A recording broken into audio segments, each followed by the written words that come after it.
नमस्कार, मैं हूं मनोज टिबड़ेवाल आकाश। आईएएस टॉपर्स के देश के सबसे बड़े टॉक शो एक मुलाकात में आपका स्वागत है। इस सप्ताह हमारी विशेष मेहमान हैं 2024 बैच की आईएएस टॉपर्स ऐश्वर्यम प्रजापति। पिछले महीने 2024 बैच के आईएएस परीक्षा के नतीजे घोषित किए गए हैं। उत्तर प्रदेश के बेहद पिछड़े जिले महाराजगंज में जन्मी ऐश्वर्यम प्रजापति ने देश भर में 10वां स्थान प्राप्त किया है। दूसरे प्रयास में इन्हें यह सफलता हाथ लगी है। पहले प्रयास में ये प्री भी नहीं निकाल सकी, लेकिन इन्होंने हार नहीं मानी और लगातार कोशिश जारी रखी। ऐश्वर्यम ने रानी लक्ष्मीबाई सीनियर सेकेंडरी स्कूल से 12वीं तक की पढ़ाई की। इसके बाद एनआईटी उत्तराखंड से बीटेक किया। फिर शुरू हुई नौकरी की जद्दोजहद। पहली नौकरी इन्होंने 1.5 साल तक विशाखापट्टनम स्थित एलएनटी कंपनी में की, लेकिन नौकरी में ऐश्वर्यम का मन नहीं लगा और उन्होंने तैयारी शुरू कर दी। सिविल सेवा की परीक्षा की बिना किसी कोचिंग के, बिना दिल्ली गए ऐश्वर्यम ने यह सफलता हासिल कर बता दिया है कि यदि आपके इरादों में जान है तो फिर गांव में बैठकर भी बड़ी मेहनत के सहारे यूपीएससी की परीक्षा पास की जा सकती है। ऐश्वर्यम से आज हम इनके सफलता की कहानी पर तो बात करेंगे ही, साथ ही यह भी जानेंगे कि जो नौजवान यूपीएससी की परीक्षा में बैठ रहे हैं उनको किस तरह की तैयारी करनी चाहिए। ऐश्वर्यम, आपका बहुत बहुत स्वागत है डायनामाइट न्यूज के इस खास कार्यक्रम एक मुलाकात में। Thank you sir, thank you so much. सबसे पहले हमारे दर्शकों को बताइए ऐश्वर्यम का मतलब क्या होता है। सर, ऐश्वर्यम जो नाम है मेरा, इसका जो लिटरल मीनिंग है वो ये है कि वैभव, यश, कीर्ति, सक्सेस एक तरीके से देखा जाए, ऑल एनकम्पासिंग सक्सेस जो हम अपने एक लाइफ में अर्जित करते हैं, उसका जो सिनोनिम है वो ऐश्वर्यम है। तो मुझे लगता है कि माँ वैभव लक्ष्मी की कृपा आप पर हो ही गई।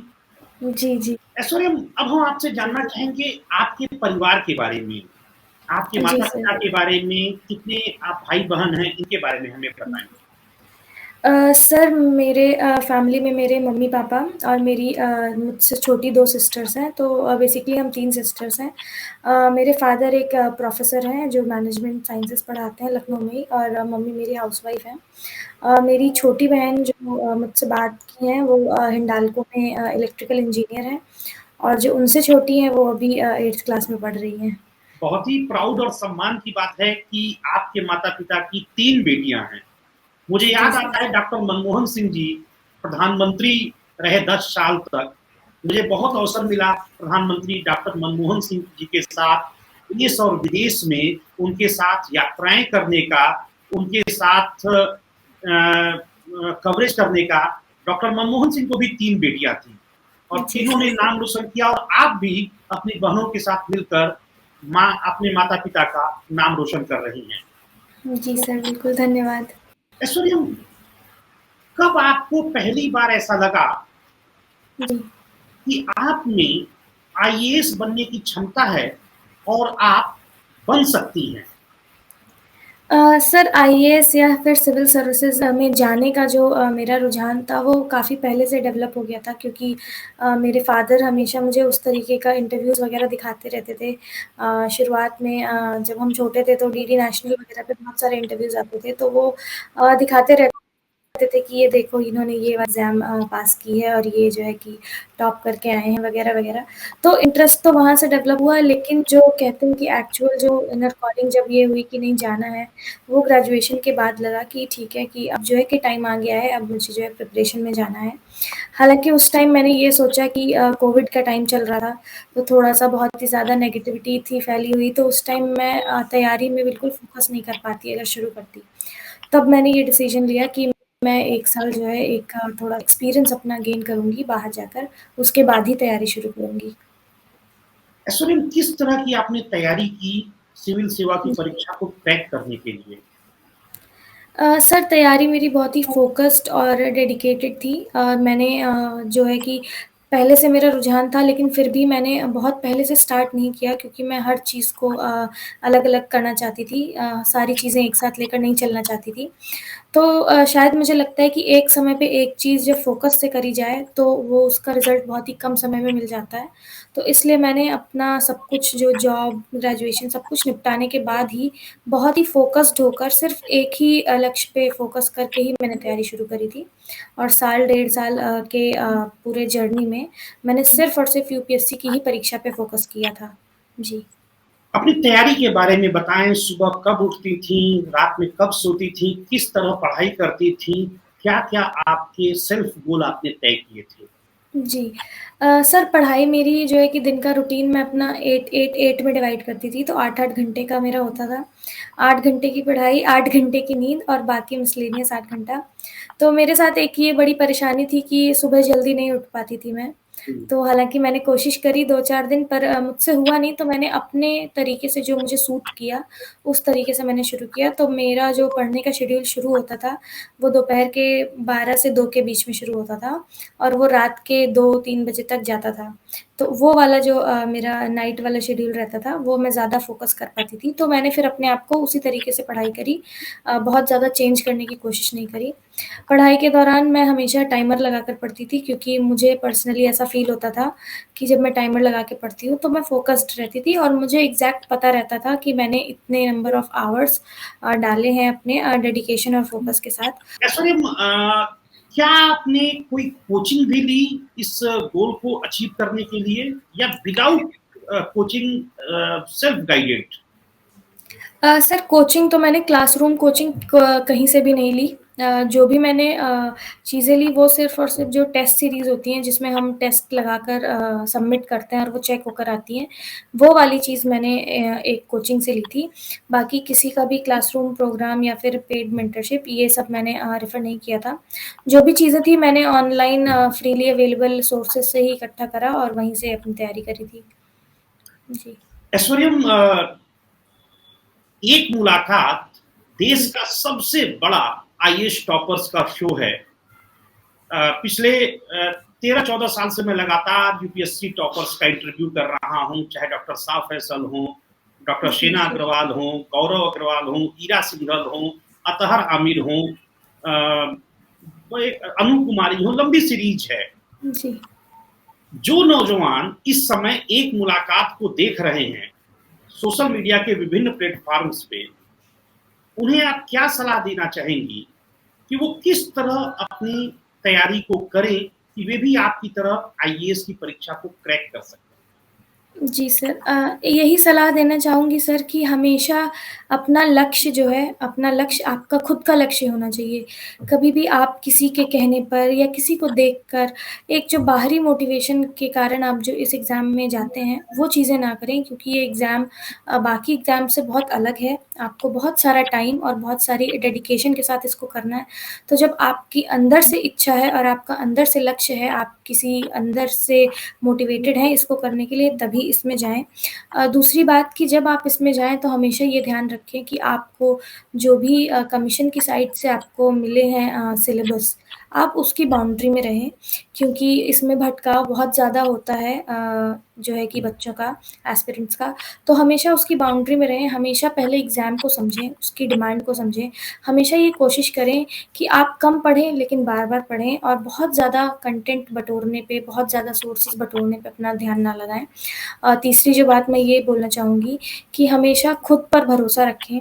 हमेशा आपको जो मोटिवेशन मिलना चाहिए वो आपके अंदर से होना चाहिए, आपके आस-पास की सिचुएशन से, आपके घर परिवार से होना चाहिए। तो ही आपके वो 7 साल, डेढ़ साल, 2 साल चल पाएगा और तो आप आसानी से इस सफलता की चुनौतियों को प्रिपरेशन की चुनौतियों को जो है ओवरकम कर सकते हैं। ऐश्वर्यम विषयों का चयन करते समय जी। यंगस्टर्स को किन विशेष बातों का ध्यान रखना चाहिए? क्या टिप्स देंगे आप? जी। सर जो ऑप्शनल विषय होता है जिसको हमें चयन करना होता है, तो सबसे पहली जो चीज़ आपको ध्यान में रखनी होती है कि आपका रुझान किस सब्जेक्ट में ज़्यादा है, आप किस सब्जेक्ट में ज़्यादा इंटरेस्टेड हैं, किस सब्जेक्ट को आप 3-4 महीने बिना किसी बोरियत के एक अच्छे से पढ़ाई कर सकते हैं।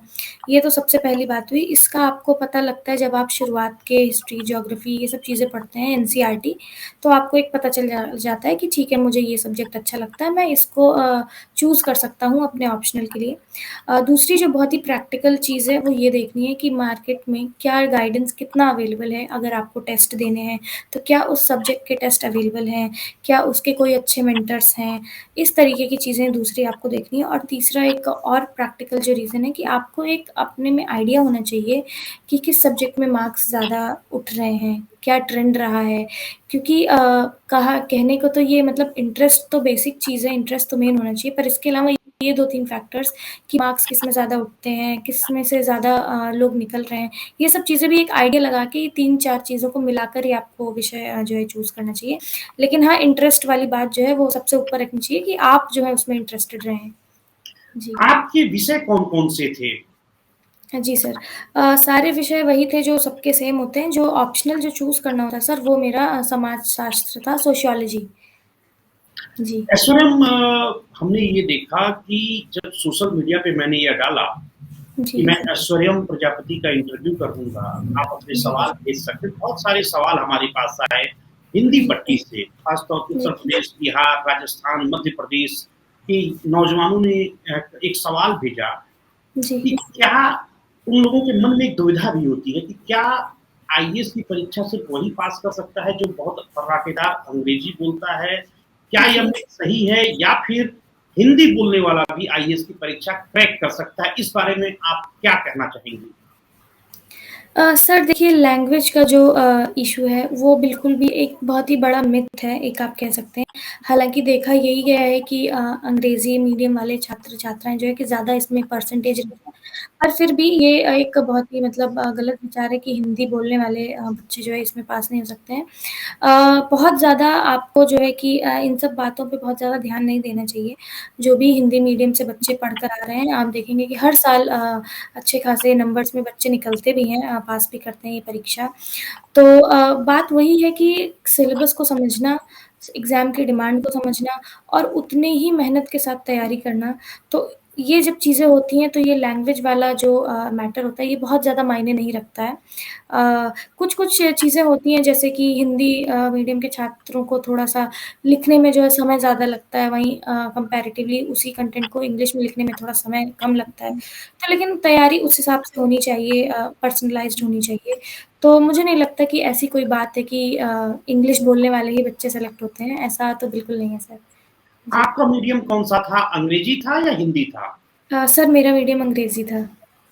जी। एक और धारणा अक्सर सुनाई देती है कि जी। लोग माता-पिता खास तौर पे अभिभावक यह सोचते हैं कि जो बच्चा पढ़ाई-लिखाई में बचपन से बहुत तेज होगा, वही जी। आईएएस की परीक्षा क्रैक कर सकता है। इस बारे में कुछ बताएँ? सर ये बात बहुत हद तक तो सही नहीं है क्योंकि आप देखेंगे एस्पिरेंट्स जो हैं वो देखते रहते होंगे कि बहुत सारे ऐसे लोग निकल कर आते हैं, एग्ज़ाम पास करते हैं जिनका बहुत ज़्यादा पढ़ाई में वो एक जो कहते हैं कि टॉपर होना या बहुत अच्छा होना, एवरेज या मीडियम लेवल के बच्चे भी बहुत निकल कर आते हैं। बात ये होती है कि आपने अब तक जो भी किया वो मायने सच में बिल्कुल नहीं रखता है क्योंकि अगर ऐसा होता तो देखिए बहुत सारे आईआईटीज़, एनआईटीज़, इंजीनियर्स और बहुत बड़े-बड़े कॉलेजेस से भी बच्चे जो है कि दूसरे, तीसरे, चौथे अटेम्प्ट में निकालते हैं, बहुत लोगों को बहुत सारे अटेम्प्ट्स भी लग जाते हैं। मायने ये रखता है कि जो 2 साल, 1.5 साल आप तैयारी कर रहे हैं, उसमें आपने कितनी मेहनत करी है। पिछली चीज़ें आपको क्योंकि इसमें हर चीज़ आपको बेसिक से शुरू करनी है, कोई ऐसा एडेड एडवांटेज नहीं है कि आपने 12th में टॉप किया या आपने ग्रेजुएशन में टॉप किया, तो यहाँ पे आपको पढ़ना नहीं पड़ेगा। ऐसी कोई चीज़ नहीं है, वो चीज़ें बिल्कुल अलग हैं इस स्ट्रीम से। यहाँ आपको ज़ीरो से ही शुरुआत करनी है, यहाँ सबका लेवल सेम हो जाता है जब लोग तैयारी करना शुरू करते हैं। तो वो चीज़ें मायने रखती हैं कि आप उस टाइम पीरियड में कितनी पढ़ाई, कितनी शिद्दत से, कितनी डेडिकेशन से कर रहे हैं। पिछला जो आपने किया उसका बहुत ज़्यादा असर इस पे बिल्कुल भी नहीं पड़ता है। जी। और एकाग्रता कितना मायने रखती है? सर एकाग्रता बहुत ज़्यादा मायने रखती है, ये पूरा एग्ज़ाम ही एकाग्रता के ही बलबूते पे निकाला जा सकता है क्योंकि एकाग्रता बनाना बहुत मुश्किल है, ख़ासकर कि लंबे समय के लिए और क्योंकि एग्ज़ाम 1 साल का है और प्रिपरेशन 1 साल की होती है, तो कुल मिला-जुला कर मिनिमम जो टाइम एक एस्पिरेंट को लगता है ये पेपर निकालने के लिए, वो 2 से ढाई साल का है। तो 2 से ढाई साल वही लेवल की एकाग्रता बनाना बहुत मुश्किल होता है। ऐश्वर्या, एक चीज़ और बताइए, पढ़ाई के कई फेज आते हैं, जब बंदा जी, निराश सा हो जाता है, कई बार डिसअपॉइंटमेंट की कगार पे पहुंच जाता है, जब असफलता हाथ लगती है, इस जी। मुश्किल फेज से निकलने के लिए हमारे यंग बच्चों को कुछ बताइए कि जब यदि कभी उनकी एकाग्रता भंग होती है, निराश होते हैं, सफलता नहीं मिलती, तो कैसे अपना मनोबल ऊंचा रखना चाहिए? जी सर। सर जब ऐसा कोई निराशा वाला वक़्त आए, तो पहले तो ये देखना चाहिए कि हमें क्यों निराशा हो रही है। जैसे कि हमेशा मैं कहती हूँ कि इस एग्ज़ाम में आपको सेल्फ इवैल्यूएशन करना है। अगर आपने पढ़ाई करी और आपने टेस्ट दिया और आपके मार्क्स कम आ रहे हैं, तो एक ये पॉइंट है जब आपको निराशा होगी और होनी चाहिए। इस निराशा से उभरने का तरीका भी वही है कि आप फिर से पढ़ाई करें।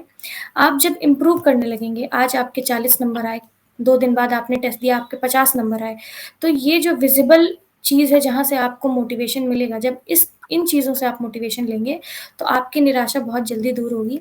दूसरी बात कि हमेशा अपने टाइम टेबल को, हमेशा अपने शेड्यूल को इतना फ्लेक्सिबल रखें कि आप हमेशा एन्जॉय करें। खुश रहना ज़रूरी है इस एग्ज़ाम की पूरी तैयारी के दौरान। आप बिल्कुल भी ऐसा ना करें कि आप सिर्फ़ और सिर्फ़ पढ़ाई कर रहे हैं, अपनी हॉबीज़ से आप कट ऑफ हो गए, दोस्तों से कट ऑफ हो गए, फैमिली से कट ऑफ हो गए, ये चीज़ें आपको नहीं करनी है। कभी भी आपको ऐसा लो फ़ेज़ लग रहा है, कुछ थोड़े टाइम के लिए डिप्रेशन आ रहा है, हमेशा अपने माँ-बाप से उसके बारे में बात करें, हमेशा अपने बहन-भाइयों से बात करें, डिस्कस करें और हमेशा सबको लूप में लेकर चलें। साथ-साथ वही विज़िबल मोटिवेशन की चीज़ें, आपको कोई बाहरी मोटिवेशन की ज़रूरत नहीं, विज़िबल कि आप टेस्ट दें, पढ़ें और इम्प्रूव करें। आप जब इम्प्रूव करेंगे तब आपकी निराशा अपने आप दूर हो जाएगी। जी सर। स्वयं आपसे इंटरव्यू में किस तरह के सवाल पूछे गए? अपने इंटरव्यू के कुछ अनुभव हमारे दर्शकों के साथ साझा करें। जी सर। सर इंटरव्यू मेरा काफ़ी अच्छा रहा था, बहुत ही कॉर्डियल था और बोर्ड मेंबर्स ने बहुत अच्छे से सवाल पूछे। तो इंटरव्यू मोस्टली आपके बैकग्राउंड से ही सवाल पूछे जाते हैं, तो मुझसे जो है कि क्योंकि मैंने इलेक्ट्रिकल इंजीनियरिंग में ग्रेजुएशन किया था, तो मुझसे उसके रिगार्डिंग सवाल पूछे गए थे, कुछ पावर फैक्टर से रिलेटेड सवाल थे, कुछ इलेक्ट्रिकल एनर्जी से रिलेटेड सवाल पूछे गए थे। इसके अलावा मेरा जो होम टाउन महाराजगंज है, वहाँ का जहाँ मैं पैदा हुई थी गोरखपुर, वहाँ का वन डिस्ट्रिक्ट वन प्रोडक्ट पूछा गया। उत्तर प्रदेश के बहुत सारे जो हाईवेज़ या राजमार्ग बन रहे हैं, नए-नए जो आ रहे हैं उनके बारे में पूछा गया था।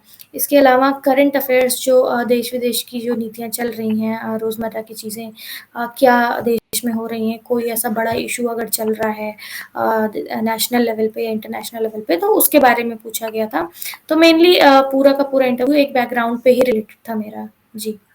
आपके सपनों का भारत कैसा होना चाहिए? सर मेरे सपनों का भारत एक ऐसा भारत होना चाहिए जिसमें जो आधी जनसंख्या जिसे हम कहते हैं स्त्रियों की या नारियों की, महिलाओं की, वो इतनी सशक्त हों कि अपने पैरों पर खड़ी हों। हर नारी जो है कि अपने अधिकारों के प्रति सचेत रहे, उसको अपने अधिकार पता रहें। हमेशा इस तरीके से वो भारत ऐसा डेवलप्ड होना चाहिए कि जो एम्प्लॉयमेंट के क्षेत्र में जो नारियों का जो पार्टिसिपेशन है वो बढ़े, हर महिला, हर स्त्री पढ़े और आगे बढ़े। तभी मुझे लगता है कि जो सपनों का भारत, जो विकसित भारत है, तभी बन सकता है सर। जी। एक यंग आईएएस के तौर पर आप क्या ख्याल रखती हैं जातिगत जनगणना के बारे में? आजकल अ, देश भर में जी। बहस शुरू हुई है जातिगत जनगणना की। क्या आपको जी सर। लगता है वाक़ई जाति जनगणना होनी चाहिए? सर इस जाति जनगणना होने के फ़ायदे तो हैं ही, लेकिन साथ में इसके कुछ-कुछ नुकसान भी हैं। लेकिन अगर हम अपने देश की जो प्रेज़ेंट सिचुएशन है जो देखी जाए, तो जातियाँ हमारे देश में जातिवाद तो काफ़ी ज़्यादा फैला हुआ है, लेकिन ये जातिगत जनगणना करने से जो ऐसी जातियाँ हैं जिनको कि बहुत सारी पॉलिसीज़ का फ़ायदा नहीं मिल पाया है या जो वंचित रह गई हैं, उनका एक डेटा, उनका एक ब्यौरा जब इकट्ठा होगा, तो शायद ऐसा हो सकता है कि बहुत सारी ऐसी नीतियाँ और पॉलिसीज़ लागू करी जाएँ या उनको जिनको सच में ज़रूरत है, उनको फ़ायदा मिले।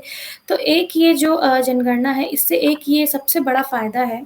तो मुझे लगता है कि एक बार तो एक बड़े स्केल पर ऐसा ब्यौरा इकट्ठा ज़रूर करना चाहिए क्योंकि बहुत सारे ऐसे आंकड़े सामने आए हैं जिनसे पता चला है कि जो भी सरकार की नीतियाँ वंचित वर्गों को उठाने के लिए ली जा रही हैं उनमें बहुत सारी जो नीतियाँ हैं वो उन तक पहुँच ही नहीं रही हैं।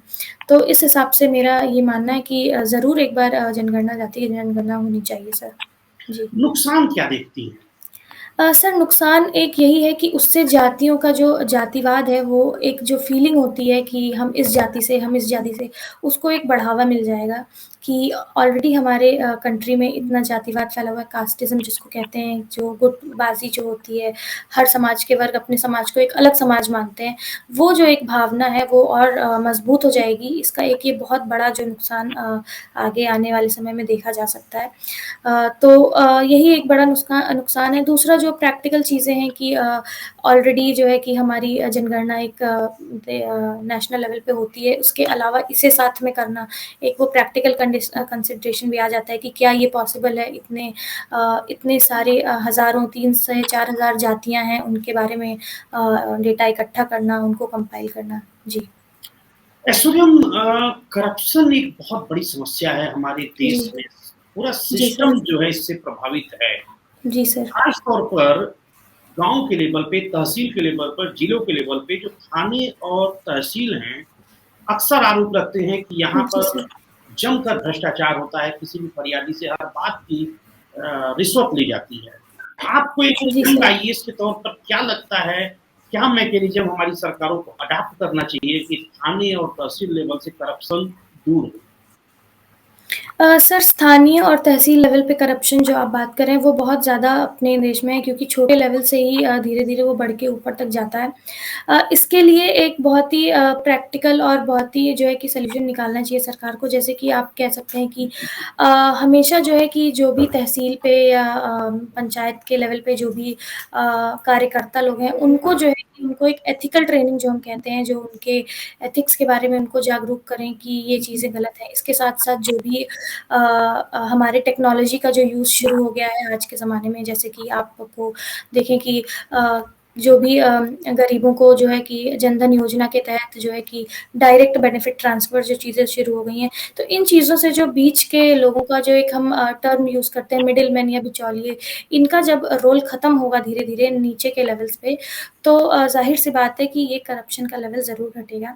इसके अलावा सर टेक्नोलॉजी के यूज़ के अलावा साथ-साथ टेक्नोलॉजी के यूज़ के साथ-साथ के अलावा चीज़ें जैसे कि निचले के लेवल पे, गाँव के लेवल पे, तहसील के लेवल पे लोगों को जागरूक करना, उनको उनके अधिकारों के बारे में बताना कि आपका ये काम करना एक इस अथॉरिटी की ज़िम्मेदारी है, उसकी ज़िम्मेदारी है, वो आपका ये काम करेगा, आपको इसके लिए कोई भी रिश्वत माँगी जाए तो उसका एक प्रॉपर मैकेनिज़्म बनाना चाहिए, लोकल लेवल पे रिपोर्टिंग के लिए और उस तरीके के अधिकारियों को उनके पीछे लगाना चाहिए कि जो इन चीज़ों को कितने भी छोटे लेवल पे कितना भी छोटा करप्शन किसी भी तरीके का हो उसको दूर रिपोर्ट सकें। ऐश्वर्यम, जी, एक चीज़ हमने देखा है, आईएएस बनने के बाद जी, नौजवानों में अहंकार बहुत आ जाता है। जी सर।